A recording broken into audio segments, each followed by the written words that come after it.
think about death every single day, and I think you should too. This is an unscripted video, a wake-up call video, the first video that I've made for a while on my channel, and I felt this message so deeply that I decided to make this video. I think about death every day, and I want to share 3 stories with you that really shape my thinking about death. I know it can sound really morbid, but the reason why I'm telling you all of this and why I'm making this video, and hopefully why I won't be editing it because I just want to share this, I feel this so much, is because I think it's gonna help you live a better life. Memento mori and all that stuff.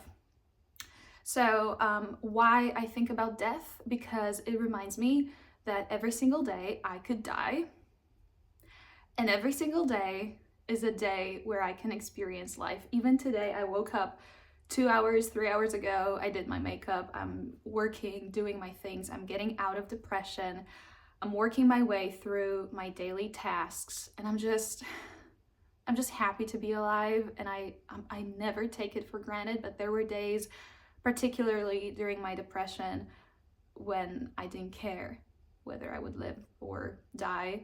But even then, deep down, I knew that I could die at any moment and I wouldn't want to do that.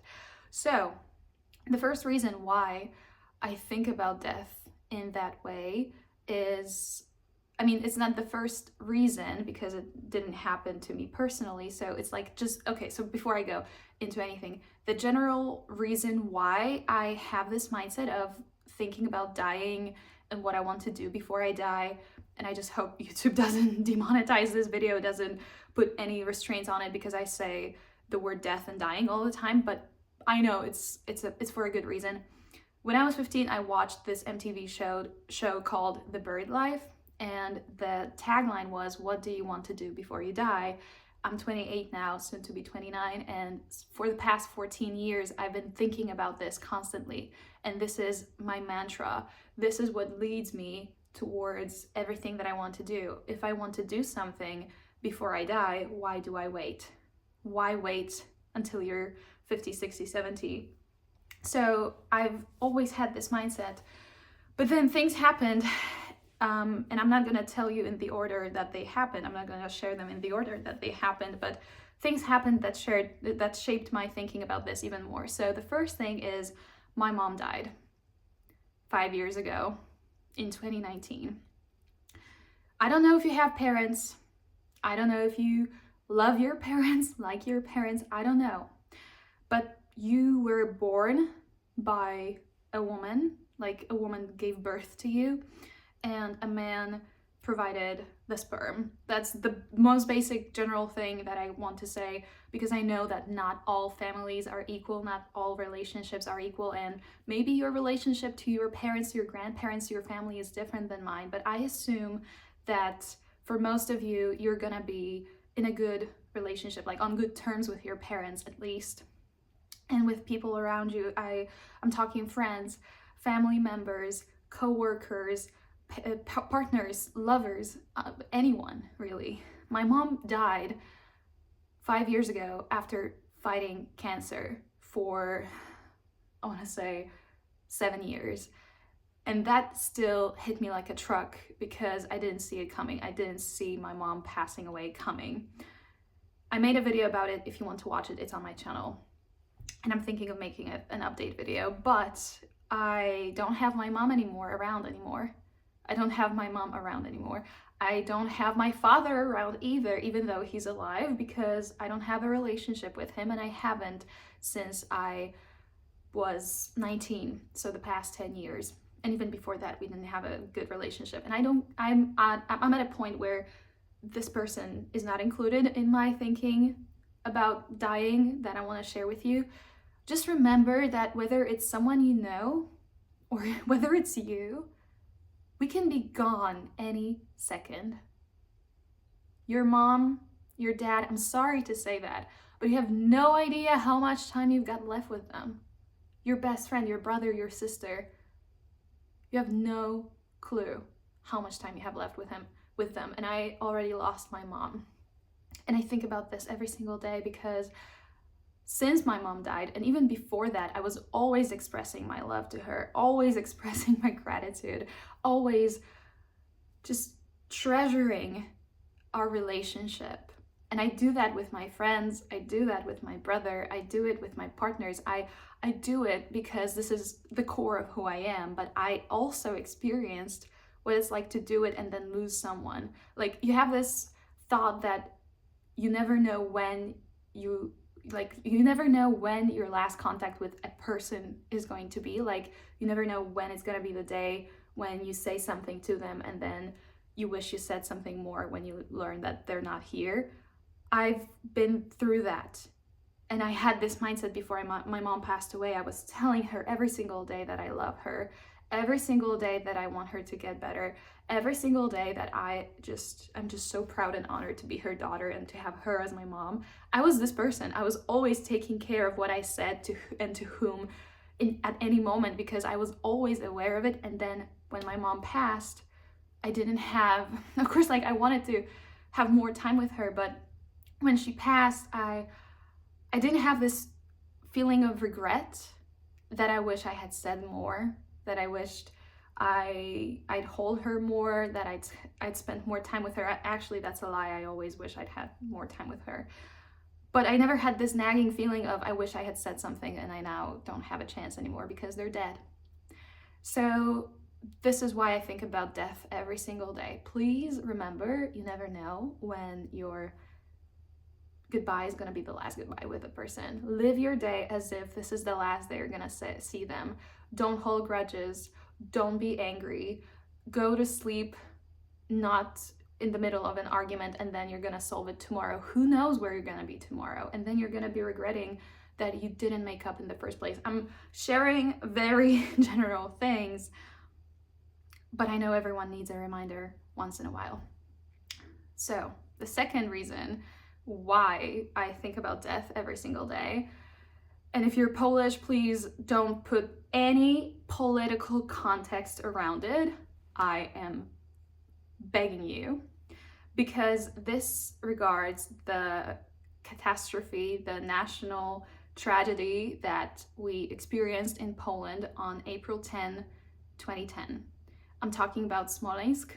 And for those of you who are like listening to this, you're Polish, you're like, why is she talking about Smolensk? Like, please don't add up anything to it. I want you to come back to the day when it happened. And if you're not Polish watching this, you can read or watch about what happened. Basically, I'm gonna summarize it for you.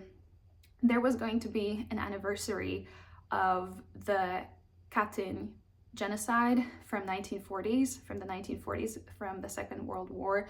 There were going to be celebrations of that anniversary, and on April 10, 2010, 96 people from the Polish government, from the Polish army, from the Polish parliamentary offices, like the elites of our political and our army scene, etc., including our then president Lech Kaczyński and his wife. And I'm not, again, please don't use these as a weapon. I am not a conservative.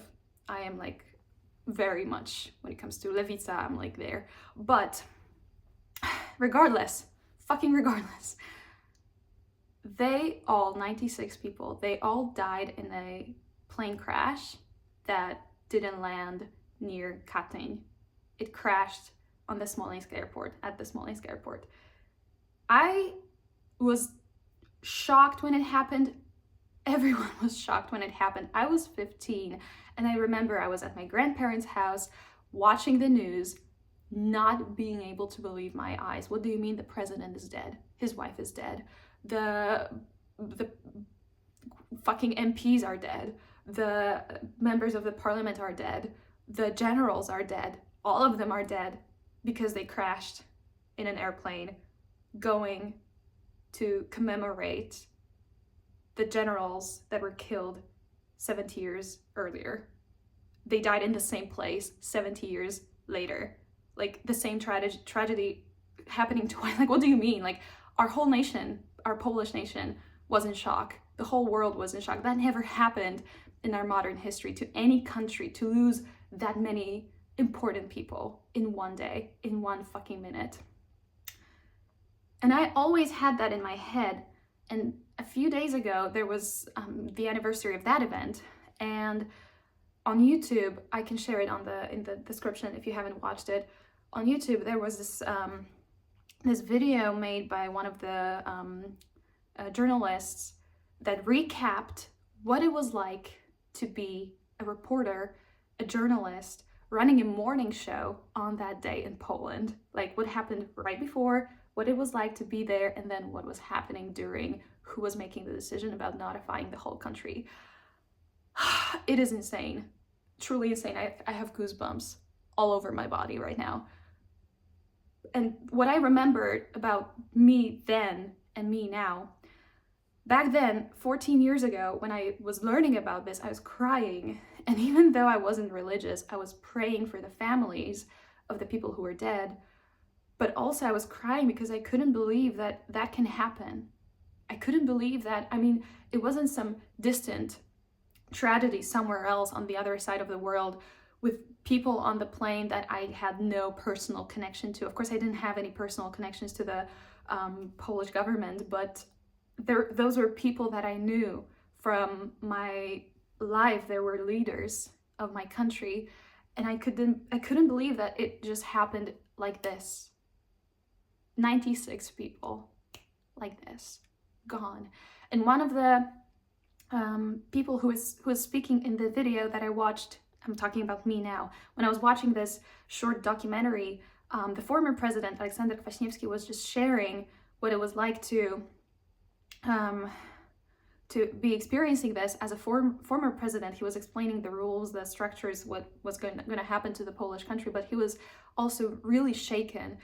And he was telling people that, okay, we have to remember that this is the structure of our country. We're gonna be okay because there are protocols for what happens to our leaders right now. Like they all have, they're all going to be appointed, or they have like their vice presidents, etc. But you have to remember that those were people who didn't think that they were gonna die when they stepped on the plane. They had their books unfinished on their nightstands. They had their favorite leftovers in the fridge. They had papers all over their desks. They were gonna come home by evening, and they didn't. And I was watching it yesterday, and I just couldn't say anything. I had so many thoughts about like how fragile everything is, how fragile our whole existence is. You have no idea what's going to happen to you today. You have no idea what's going to happen to you tomorrow. Why do we act like we have all the time in the world? Why do we spend so much time on our phones just being disconnected from each other while we can be gone anytime? I know it sounds like it's not possible, but we are all mortal. It can all happen to any one of us. We can be we can be dead, we can die at any point. Just like that 96 people, Polish leaders, all of them, most of them, the most important ones, gone in a second because of some weather problems, anything. The plane just crashed. And that hit me like a truck 14 years ago. And right now, yesterday, it hit me again. And I just wanted to make this video to remind all of us that we are not immortal. And the reason why I haven't been making videos on my channel for so long is because I've been feeling this. I've been feeling like, what is the point of me adding to the content, to the social media machine that only disconnects us, when so much can happen to us offline? Like we can live our lives offline more. And then I realized the people are online and I don't want them to be as much online. So I can contribute by sharing this thought, and maybe if they watch it online, they will go offline and they will tell their brother that they are amazing and that they love them. They can message their grandparents, they can message their father and just say, hey, you're a good dad. Like I just want to I want to see everyone connected to themselves and to each other, and remember that you can be dead tomorrow. Like, if that doesn't motivate you to do anything, I don't know what will. And the third and final reason why I think about death every single day is right behind me. This is my cat. This is Max. He's asleep, and he is the love of my life. He's 18. I'm 28.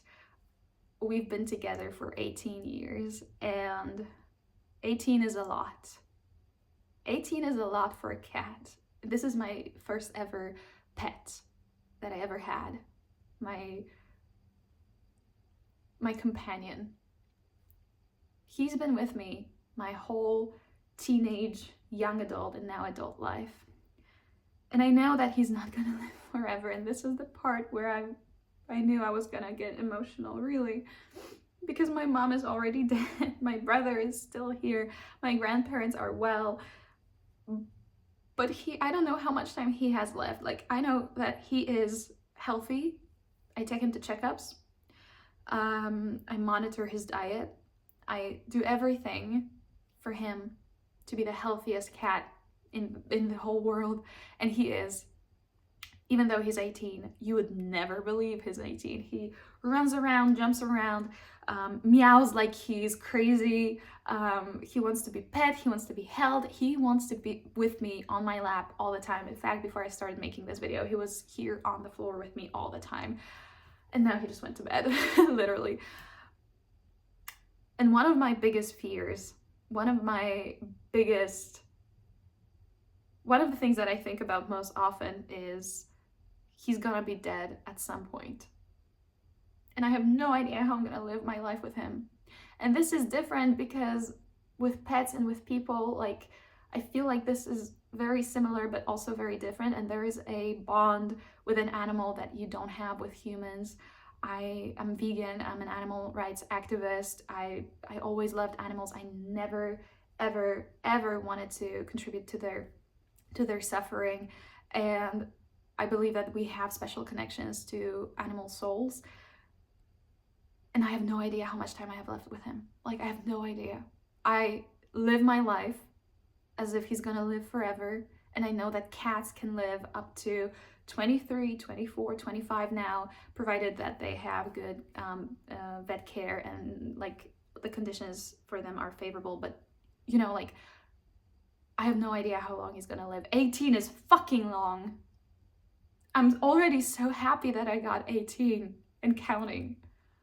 But like I said, I don't know what's gonna happen to him, to me. I don't know. But I just live my life as if today is everything that we have.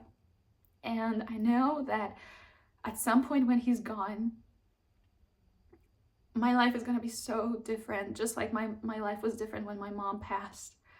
And I know I'm never gonna replace him or have a connection that I had with him, with any other cat, with any other pet, just like we don't have the same kind of relationships with different people. When someone passes, it's not like we can recreate it with another person. And I'm aware of that, and I don't want to lose him. I don't want to lose this. I don't want to lose our love and our connection, and I know I won't ever lose it, but I know it's just not going to be present in my life the way it is right now at some point. And that's okay, but it used to frighten the fuck out of me to the point of me being paralyzed, that I don't know what to do when he's gone, because at this point he's the closest being to me. So I try to live my life as if I have a lot of time with him. And the reason why I think about it is because sometimes we may forget how special it is that we have these bonds with our pets, that they are literally angels, energetic beings that came onto this world under the guise of a furry animal who just wants to love you and be there with you. If this isn't special, I don't know what is. But you also don't know how much time you've got with your pet. I don't want to scare you. I don't want to make you sad. I just want to make you aware of this fact, and I want you to do something that will help you make even more memories with them, help you strengthen the bond that you have. Maybe you haven't been paying attention to some people in your life that you want to pay attention to. Maybe you have withdrawn because you've been spending too much time on social media. Anytime that I spend too much time on this, on Instagram, scrolling or doing anything, and Max comes to me, I just put it away and I just pet him. When he's here, I'm just like cuddling him, I'm holding him, because this is important, not this. This is not important. You're watching me on this? Good. Now finish this video, go hug someone, message someone, do anything. You're not gonna know when you're gonna be dead. So get off of this, get off of your device, and tell someone you love them. I love you. I love you so much. You got this.